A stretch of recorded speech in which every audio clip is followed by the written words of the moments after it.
Hey and welcome to Vanguard Tactics. I'm Stephen Box, and in this video I'm going to be teaching you how to play the new Warhammer 40K 9th edition.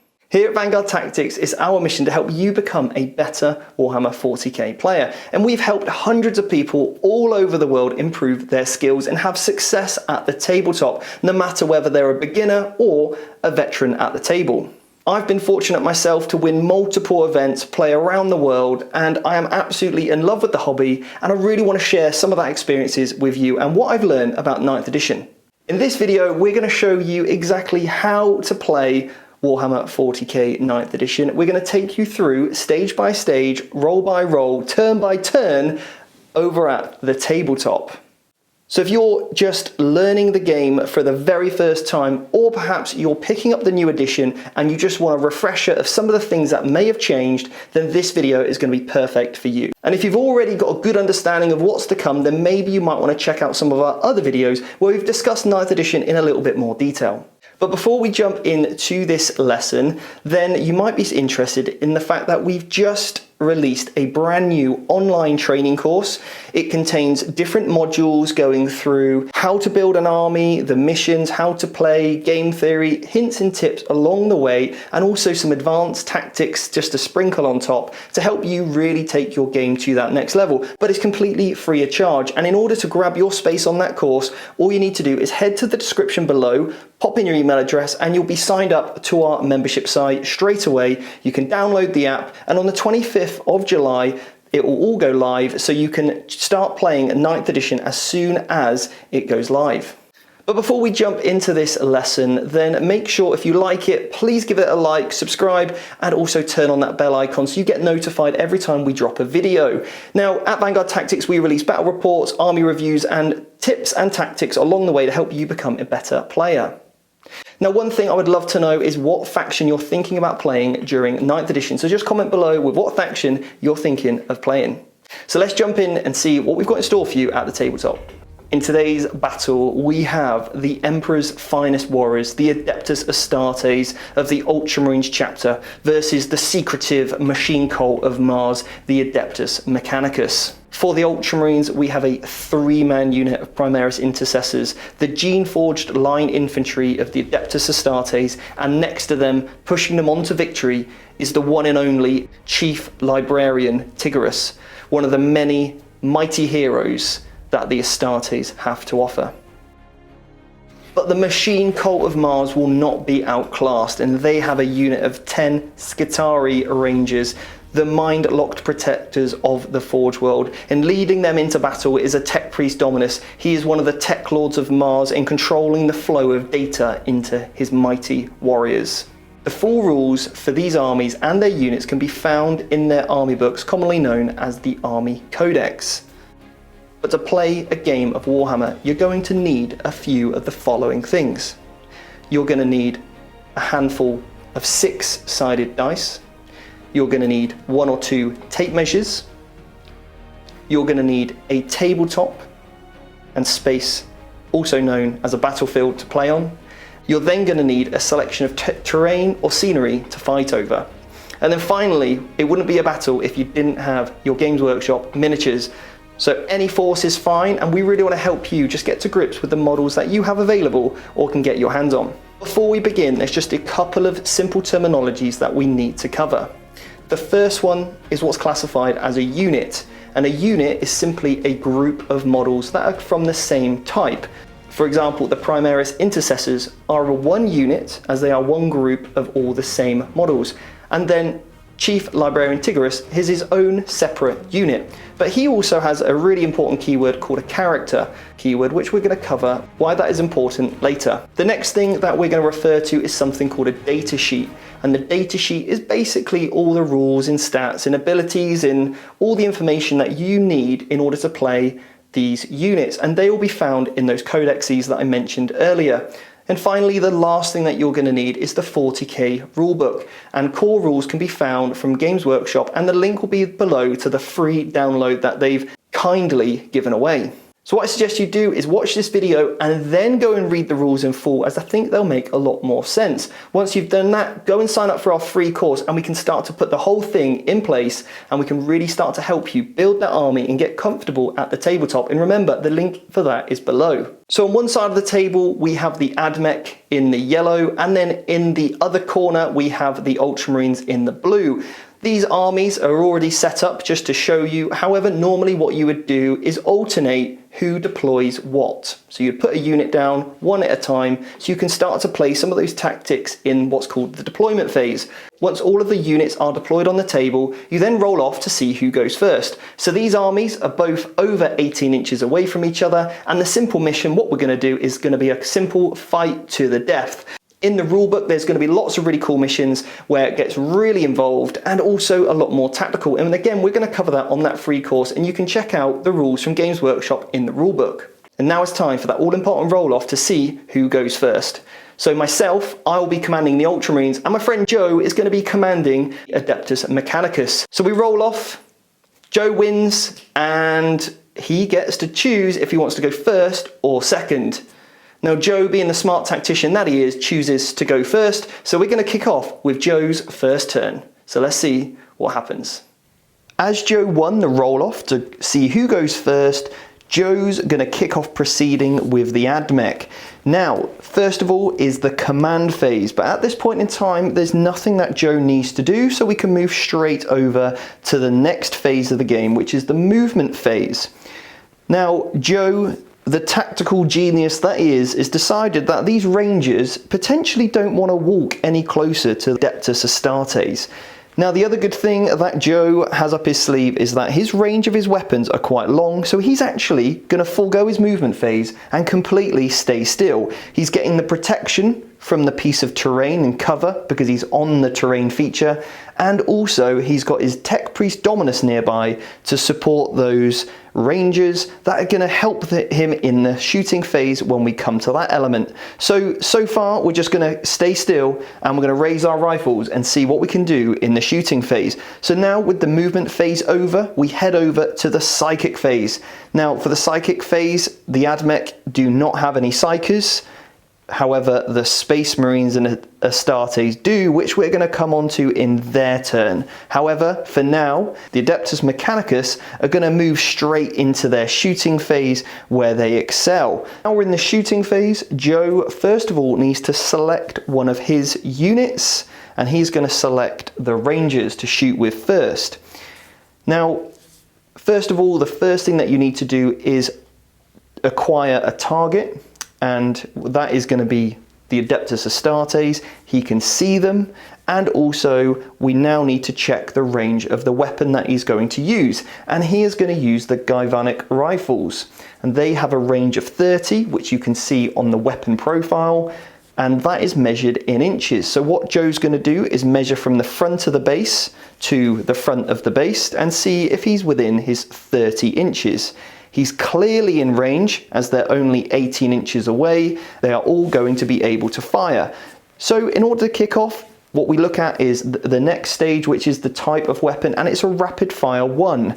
Now, a rapid fire weapon means that if you are within half range of your maximum, so this would, in this instance, would be 15, you would get to fire twice as many shots as it says on the profile. So a rapid fire 1 shot means it shoots 1 shot up to 30 inches, but if you're within 15 inches, you get to shoot twice. So Joe is going to count up to see how many rangers he has.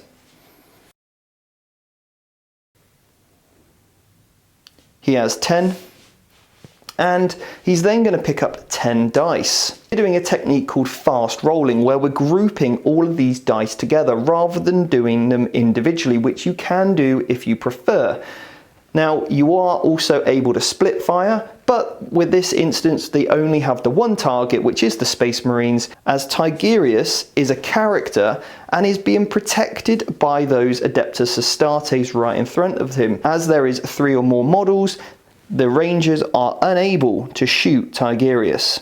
So they need to remove the Adeptus Astartes first before they can start hitting that impressive Psyker. Once you've measured the range of the weapon and you are in range and you have line of sight, then you would next check to see if you can actually hit your target. So we know how many shots we're going to get, and in order to do that you would open the codex, you would find the rangers, and you would see their ballistic skill value, which is shown as BS. Now, on the data sheet, it says you need a 3+, which basically means you need to achieve a 3, 4, 5, or a 6 in order to be successful on the dice. So Joe's going to roll those 10 dice, and he's going to see how many 3-ups he can roll to hit. Not the best roll from Joe, but because he has the Tech Priest Dominus nearby, within 6 inches of those rangers, he gets a little ability, which means he can re-roll the results of a 1. So Joe's going to pick up the 1s, and there were 3 of them rolled. He's going to remove the unsuccessful 2s, the other 4 to one side so they don't get knocked, and then he's going to re-roll the 1s. Converts those 3 into 3 more hits, so that's a total of 7 hits from the rangers. You would now see if you wound, and you check the strength of the weapon versus the toughness of the Adeptus Astartes. Now, in order to see the strength, again, you look on the ranger's profile and you'll see it says strength 4. And when you compare that to the toughness, which you're going to see in the Codex Adeptus Astartes book, and you're going to go to the Intercessor Squad, which is this unit here, then you would see that they are toughness 4. Now, because they are matched, you need a 4, 5, or a 6 in order to be successful, in order to actually hurt the Adeptus Astartes. So can Joe roll enough wounds? So Joe's good roll there, and what Joe would first of all do is take away all of the unsuccessful rolls. So they has rolled 3 3s, so we'd remove those. The Adeptus Astartes don't even flinch when those ones hit, but these next 4 could cause some issues. Now there are 4 wounds, 3 of them, the 4, 5, and another 5 are going to be wounds, but the 6 for the rangers have a special ability with their weapons, and that means they are going to be in a -1 AP, which we're going to roll in a second. So first of all, we then look at the saving throw of the Adeptus Astartes, and as you see on their profile, it says they have a 3-up. But because the Adeptus Astartes are within a cover feature, which grants them a +1 to their saving throw, meaning that any 2s would be successful and any 1s would be a fail. So we take the 3 dice, they all pass, we rolled a 2 and 2 3s. However, the 6 is at -1 AP, so the +1 we were getting from the cover is now being negated by the -1 of the armor penetration from the AP, from the special 6 roll, so we now need a 3+ to save. It's a 1, so therefore we have to then allocate one of the wounds over to one of the Adeptus Astartes. Now, to see how many wounds your character has, you would go over to your profile and see under where it says W how many wounds you have. The intercessors have 2 wounds each, and that means this intercessor here is going to be allocated a wound. We're going to put it onto that guy in the middle because he's not the sergeant, and he is just a lonely intercessor with only 1 wound remaining. Any next wounds have to go onto him, and when he is then slain and destroyed, other wounds can pass on to other enemy models. But the shooting phase isn't over just yet. Joe still has the Tech Priest Dominus. To see the weapon of the Tech Priest Dominus, again, head over to his codex, his stat line, and see the weapon that he is armed with. Sometimes you can select it if it's a character in this case, and we've gone for the Eradication Ray, and it is a range of 24. So again, Joe would check to see if he's in range, measuring from the front of the base to the front of the base. Yes, he's in with 20 inches, so he's easily in range, and now he gets a heavy D3 amount of shots. Heavy has a very interesting rule in the game, and as this is an infantry model holding this huge heavy weapon, if the Tech Priest Dominus would have moved and then tried to fire, he would have suffered a -1 to hit. But because Joe, the tactical genius that he is, decided to stay still, he's not going to suffer that -1, and he's going to hit on his regular ballistic skill. Now, because it is a D3 weapon, that means that Joe needs to roll 1 dice and to see what he actually gets in terms of the amount of hits. So a D3, what you do is you roll 1 dice, and on a 1 and a 2, it's going to result in a 1 shot. A 3 and a 4 is going to result in a 2 shots, or a 5 and a 6 is going to result in a 3 shot weapon. So what's it got? It's a 6, so he's getting a mighty 3 shots for this eradication ray. So he then rolls on his ballistic skill. So again, you'll see that in the profile, and it's ballistic skill 2. So he rolls 3 dice. 2 hits, however, one of those is a 1, and he can re-roll that result for himself because his aura ability would pass over to himself. He re-rolls that 1, it's also a success, so that's 3 hits with the eradication ray. He now checks to wound, and the strength is strength 6 versus toughness 4 of the Space Marines. Because Joe's strength is more than the toughness of the Adeptus Astartes, which you can see in their profile, then it is a 3 that is required. So that's 3 successful wounds of a 5, a 4, and a 4. So now we move over to look at the armor penetration one more time, and it's an armor penetration of -2. It's a -2 armor penetration. So that means I get my 3 plus save. It then becomes a 2 plus because of the cover that I'm in with the Adeptus Astartes. We minus off the 2, so 2 is now a 4, and therefore I need to roll 4s in order to be successful.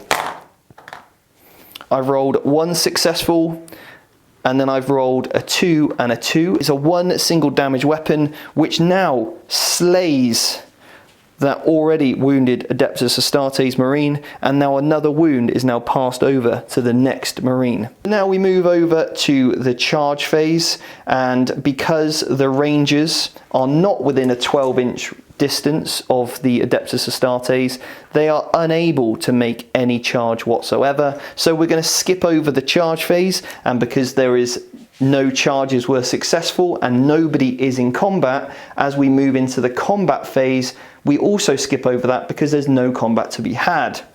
Once all combats have been resolved, we then move into the morale phase, and this represents any units that have took any casualties, suffering from morale, or fleeing and running away in fear as their fellow warriors die beside them. Now, it was only the Adeptus Astartes that took any casualties this turn, and this means that they need to take a leadership check. Morale was taken for both armies in this phase. However, because the Rangers, they didn't suffer any casualties in this turn, then they aren't required to take a morale check. So in order to take a morale check, what you do is you roll 1 dice, and then you add that result to the number of casualties that you lost, and then you're going to compare that to your leadership. And what you do is roll that dice. It's a 4. I add the 1, which is the 1 casualty that I took, becomes a 5, and if that number is equal or lower than my leadership, then I am okay. My leadership, you can see on the Adeptus Astartes profile, is an 8. I'm fine, I passed, it's no worry for me. However, if that would have been a 9 and greater than 8, I would have potentially lost 1 more model. Next thing I need to do is check that I'm still within coherency, and I am within 2 inches of base to base of those Adeptus Astartes. So once you've done your morale, you've done any combat attrition, you checked you're still in coherency, you then pass over to the next player's turn. Now it's time for the Adeptus Astartes to have their turn. They need to seek vengeance for their fallen angel, and what they're going to do in the command phase, as there's nothing to do at this stage, they're going to move straight on into their movement phase. Now the Adeptus Astartes excel in all areas, whether it's shooting, combat, and they really want to get there as thick and fast as possible to get to those Rangers and seek that vengeance. So they are going to move a full 6 inches, and the reason why they're moving 6 is because you're going to look on your profile of your datasheet to see how far you can move, and as you can see it says 6 inches. What you do is you measure from the front of your base and you move to the front. So you measure from the front, you end at the front. When you do that with both models, and remember you have to stay in unit coherency, and that is to be within 2 inches of one another. So they're still in their unit coherency. Now it's time for Chief Librarian Tigorus to move forward as well. And he is also going to move in line with these Adeptus Astartes, moving that 6 inches. The last thing to do is remember to take across any other wound counters that you have and put those on those hurt and wounded warriors. So next up, we now move into the psychic phase. And this is where Chief Librarian Tigorus is going to come into his own. And the first power that Chief Librarian Tigorus is going to cast is a smite. Smite is a psychic power that all psychers know. And in order to cast a psychic power, you're going to roll 2 dice and you need to match, equal, or exceed the result shown as the warp value, and in this instance it is a 5, so on 2 dice Tigerius needs to roll a 5. He rolls a 6 and a 3, which means it's successful. I need to roll another dice, which is a d3, and that's how many mortal wounds the Adeptus Mechanicus are going to suffer. Mortal wounds are a really devastating part of the game where there's no save available for mortal wounds, and it will go straight through any armor. It doesn't worry about terrain, and it only hits the closest visible enemy unit, as this is a smite, so it's going to be on those ranges. And it is a 3, which means, as we said earlier, a 1 and a 2 would have been a 1 mortal wound, a 3 and a 4 is 2 mortal wounds, which this is, and a 5 and a 6 would have been 3 mortal wounds. So Joe needs to remove 2 casualties from those ranges. Now he needs to think about keeping them in coherency, so what he needs to do is remove those 2 models off the end. That's 1. And the second one 2. So 2 ranges down from Tigerius just from the psychic phase. We're now going to move into the shooting phase, and we're going to first of all select a unit, which is going to be Chief Librarian Tigorus. He has a 12-inch weapon, so we're going to measure from the front of the base to the front of the model, and he's within that 12 inches. So therefore he's going to be able to shoot his bolt pistol. Chief Librarian Tigorus, when you look at his profile, hits on a 3 of his ballistic skill. It's a 1-shot pistol. He hits. And because I am strength 4 and the toughness of a ranger is 3, I only need a 3 in order to wound. So that's 1 wound Joe now needs to try and save. So Joe gets a saving throw of a 4+, and because he's also in cover, gets a +1 to that. So he needs a 3 in order to be successful. It's a 6, shrugs it off. Now it's time for the intercessors to see what they can do with their bolt rifles. Now the bolt rifle has a range of 30, but it's a rapid fire 1, and if I'm in half range, which I am, I'm under the 15 inches, it means I can fire them twice. I get double the amount of shots. So each intercessor now is going to fire 2 shots, so that's 4 shots with my bolt rifles. I roll 3 6s. And a 1, so 1 misses, so I remove that one. The next 3, because I've hit with 3, I need to now wound. I'm strength 4 against the toughness of the ranger, which is 3. As we said earlier, if your strength exceeds the toughness, then it's only a 3 required. That's 3 successful wounds, and the AP is -1. So we look at the ranger save again, it's a 4+, he's in cover, which means he would get a 3+, but the AP -1 shows that it takes the rangers back to their 4-up save. So Joe needs to make 3 4-up saves. Now only 1 pass, so the 1 and the 2 will both slay 2 more rangers this turn. So Joe will have to remove 2 models off that ranger unit. Goes for the ones at the edge,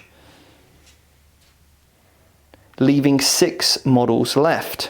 The shooting phase now over, we move into the charge phase, and what we need to do here is see if we are within 12 inches, which we are, in order to declare a charge. Now the Adeptus Astartes, they're going to go for it. They are really going to try their best to try and reach the rangers. And in order to be successful here, they need to roll 2 dice and roll an 11, because you just need to get within engagement range of 1 inch. So I am 12 inches away, and in order to get in engagement range, I would need an 11 on 2 dice. a 6 and a 1, that's unsuccessful. So the Adeptus Astartes failed the charge and they're just going to stay exactly where they are. However, Chief Librarius, he's going to try. He's going to go alone. He's also within 12 inches.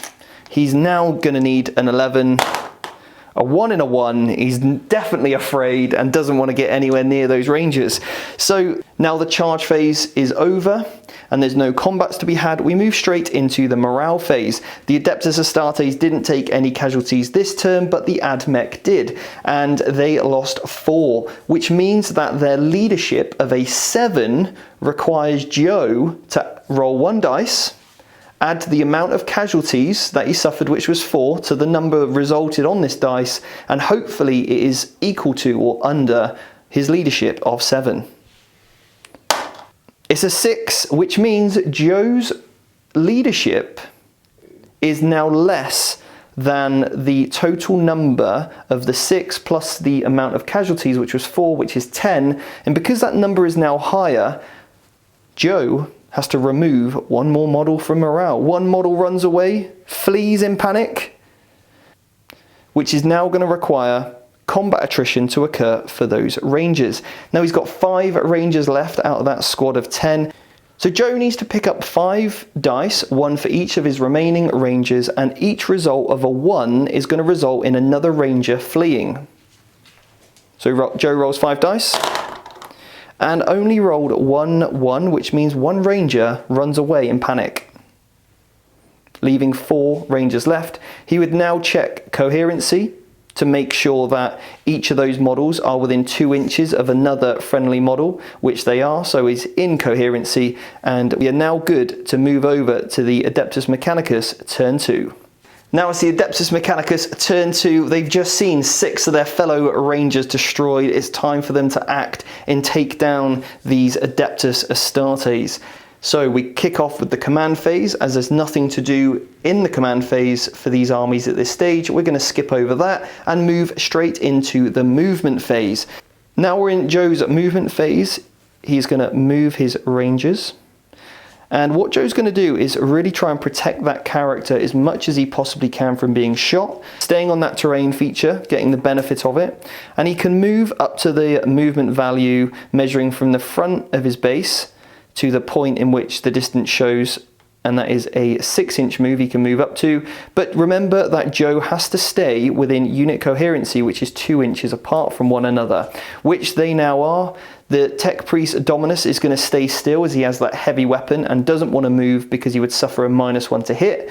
But now the movement phase is complete. We now move on to the psychic phase.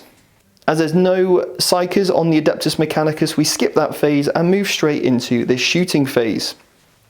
So first of all, Joe will pick a unit. He's going to go with the rangers first, so he gets 4 rangers. Joe can now shoot Tigerius, and the reason for that is, although Tigerius has a character keyword, because there is no longer 3 friendly models within 3, there's only 2, which means all of those rangers can now fire at Tigerius. He just needs to make sure that he is within range of Tigerius, and if he's within 15 inches, which he is, he can now rapid fire. So he gets rapid fire 1, which is 2 shots per guy, so that's going to be 8 shots. Hitting on ballistic skill 3, so 3 or more. And remember that Tech Priest Dominus can give us reroll 1, so he can reroll the 2 1s. He removes the 2, which is going to be unsuccessful. Rerolls the 2 1s for 1 more hit, and 1 failed, so he removes the 1 and puts the 3 over with the successes. Now strength 4 and toughness 4, so that is 4s to wound.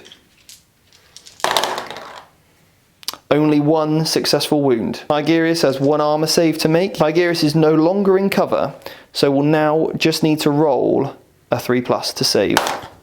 It's a 4, he's completely fine. Tigerius completely shrugs off the galvanic rifle, and now we move on to the Tech Priest Dominus, and he has that heavy D3 eradication ray, so he needs to work out how many shots he's going to get first of all.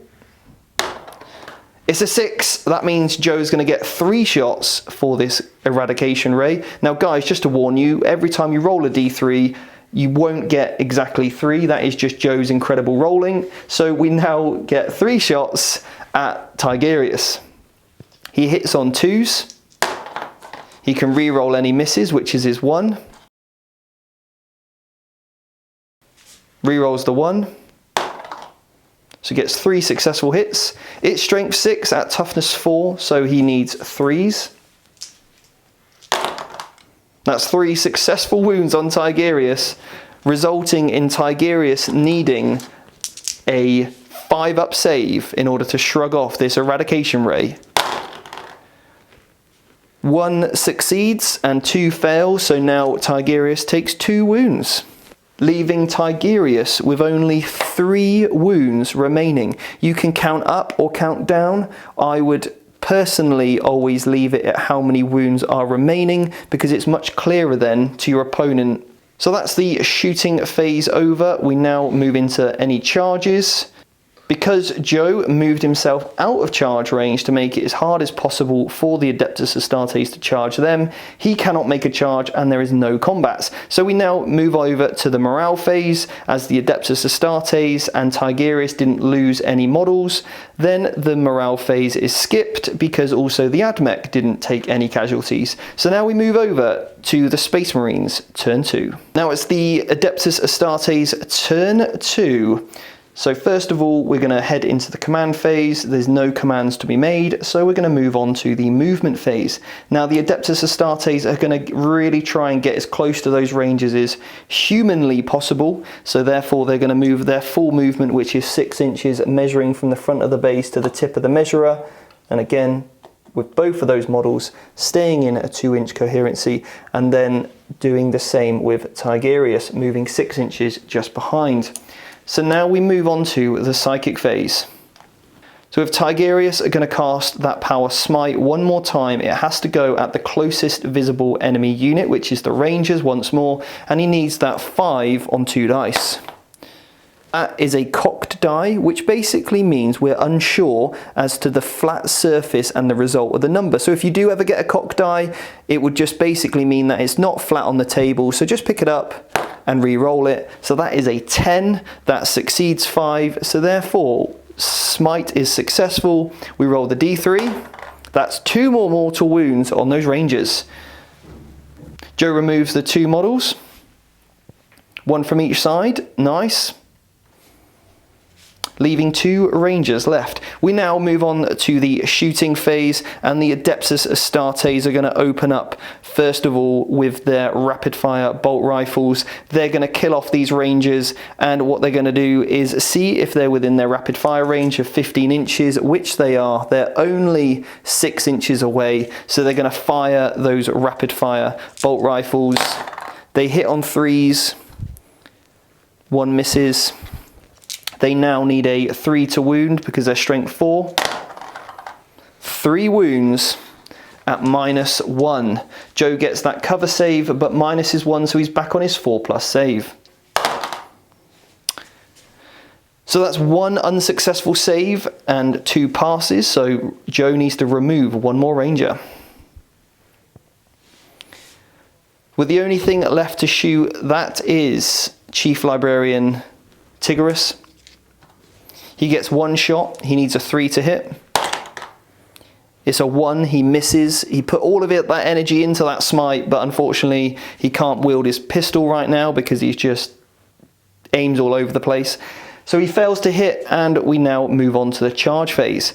And first of all, the Adeptus Astartes Space Marines are going to charge the Rangers.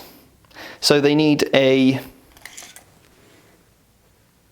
They're within 6 inches, and to get within an engagement range means they're going to need a 5. If they were over 6 inches away, they would need a 6. We've got a cock die. It's a 10, so I can now move up to 10 inches.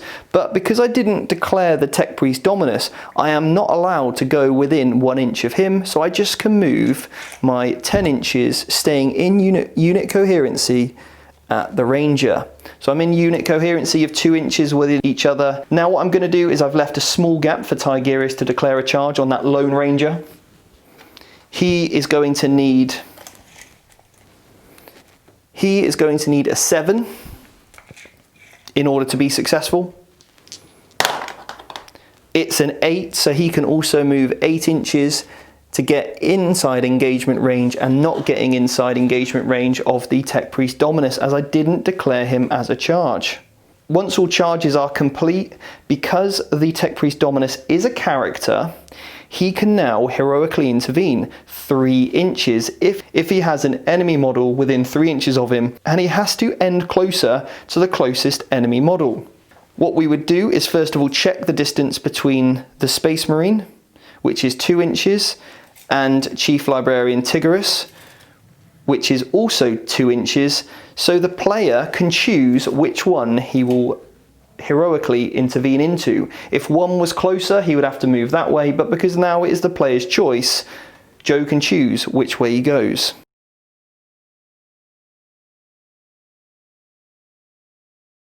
So Joe moves forward towards the wounded Space Marines, leaving Chief Librarian Tigris alone.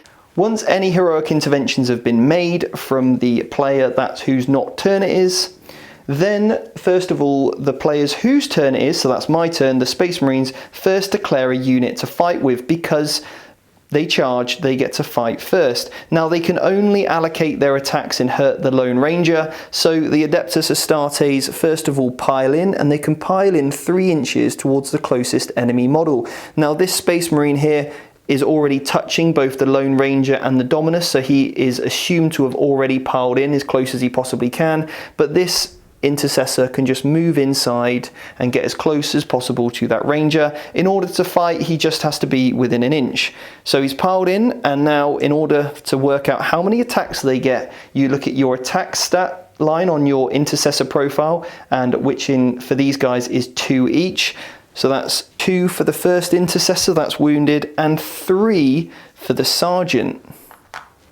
Now, because Adeptus Astartes have a special rule, which you'll find in their codex, called Shock Assault, it also means they get 1 more attack on the turn in which they charge. So that's 7 attacks going on that Lone Ranger. Now to see if we can hit in combat rather than shooting, we looked at the ballistic skill. Now we look at their weapon skill. And for the Intercessors, it's a 3+, so we need 3s. 1 misses. Now to see if we wound the target, we compare our strength on our datasheet versus the toughness of the Ranger, which is toughness 3. So again, we need 3s. 2 fail, leaving Joe to need 4 successful saves. Now he doesn't get a cover save whilst he's in combat, so he just needs to make 4 4-ups in order to keep this Lone Ranger alive. And he's an absolute hero, and he survives with an incredible roll from Joe. Now we move over to Chief Librarian Tigris. So now it's Chief Librarian Tigris's turn. He is going to first of all pile in, ending closer to the closest enemy model. He's moved that 3 inches, but he's now also in engagement range of the Tech Priest Dominus. But because he didn't declare him as a charge, he cannot fight him, so he can only swing against that Lone Ranger. Tigris gets 4 attacks base, +1 for that Shock Assault, and Chief Librarian Tigris needs to hit on 3s. He's going to be using the Rod of Tigris. He misses with 3 attacks, leaving only 2 successful hits. The Rod of Tigris is a melee weapon, and it's got strength +3, giving Chief Librarian Tigris strength 7 with a -3 AP and damage D3 weapons. In order to wound the Ranger, because the strength is double the toughness, not just more but now double, Chief Librarian Tigris only needs 2s in order to wound. So 1 is successful, 1 fails, which means Chief Librarian Tigris's Rod is -3 AP, meaning that the Rangers from a 4+, -3 would go to a 5+, a 6+, then a 7+ would normally mean that the Ranger wouldn't get a save. Because the Ranger is made of bionics, and you'll see that in his abilities on his datasheet, he gets a 6+ invulnerable save. Now, invulnerable saves can never be modified by AP, and therefore gets a 6+ save against the Rod of Tigerius. It's a 5. Unfortunately, the bionics didn't quite do the job this time, and that Ranger is slain. He put up a hard fight, but not quite good enough. Tigerius did take him down. So now it's the Tech Priest Dominus's turn to fight back. So it's the Tech Priest Dominus time to fight back. He gets 3 attacks, and he's choosing to use his axe, which is a +1 strength, giving him a total strength of 5, -2 damage. And he's going to put his attacks on those wounded intercessors. The Tech Priest Dominus needs a 3 to hit. 2 are successful. The strength 5 on the toughness of 4 means that the Tech Priest Dom 3 to wound. That's 2 successful wounds. Now the intercessors at -2 have a 5+ save. 3 -2 is a 5. That's 2 fails, and 2 damage would result. The first 2 bits of damage would actually go on the wounded intercessor.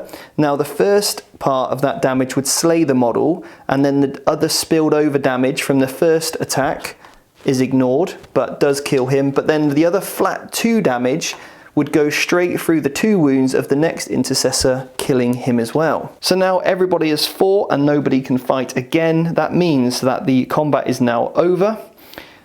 The Tech Priest Dominus would be able to consolidate as close as he can to the closest enemy model, which would be now Tigerius, because there's nobody else closer, so he moves just inside, and you can always move up to 3 inches when you consolidate. With the combat phase over, and no morale to be taken because no casualties were taken from any of the remaining units.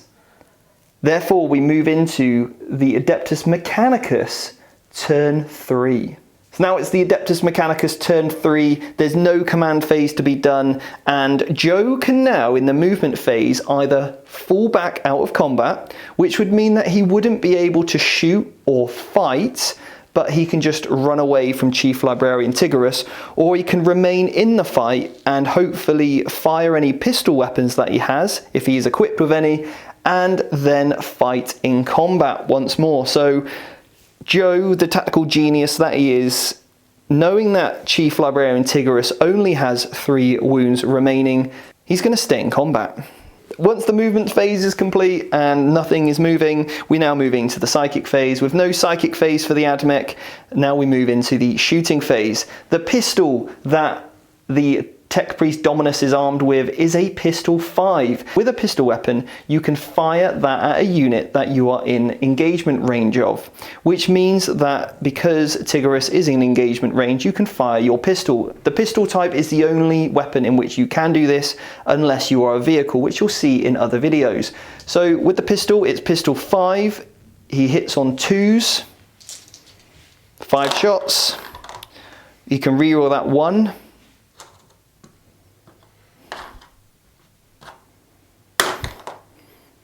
Still misses, so that's 4 successful hits. Strength 4 against toughness 4 is 4s. That's 2 successful wounds. Needing Chief Librarian Tigerius to get 2 3-up saves. They are passed. Now in the combat phase, there are no charges to be made because everybody is already in engagement range. The player whose turn it isn't gets to choose the first model to fight with. So that would be me, and I'm going to choose obviously Chief Librarian Tigerius. I get 4 attacks with Chief Librarian Tigerius using the Rod of Tigerius, and he gets 4 attacks. He no longer gets the extra attack from Shock Assault, which is the special ability for the Space Marines, and I hit on 3s. 1 fails. 3 hits, Strength 7 on Toughness 4 means that I need a 3.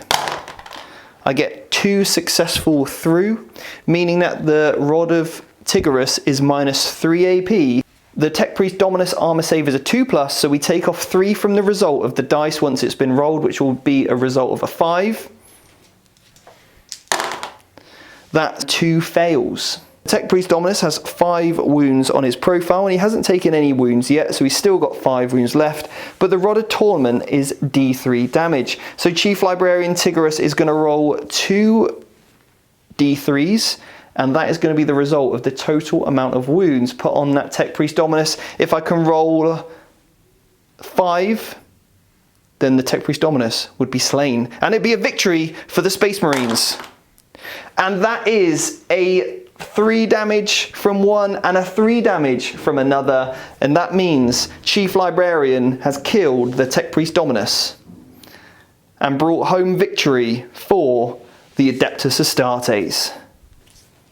Guys, what did you think? Let me know in the description below what you thought. Hopefully this was a very simple tutorial just to get your head around it. And for some of you, this could be completely mind-boggling. You might have never seen Warhammer 40K whatsoever before, but now you've got a very basic understanding of how things work. And as you can see, it's a very immersive based game and also can be very, very tactical and strategic.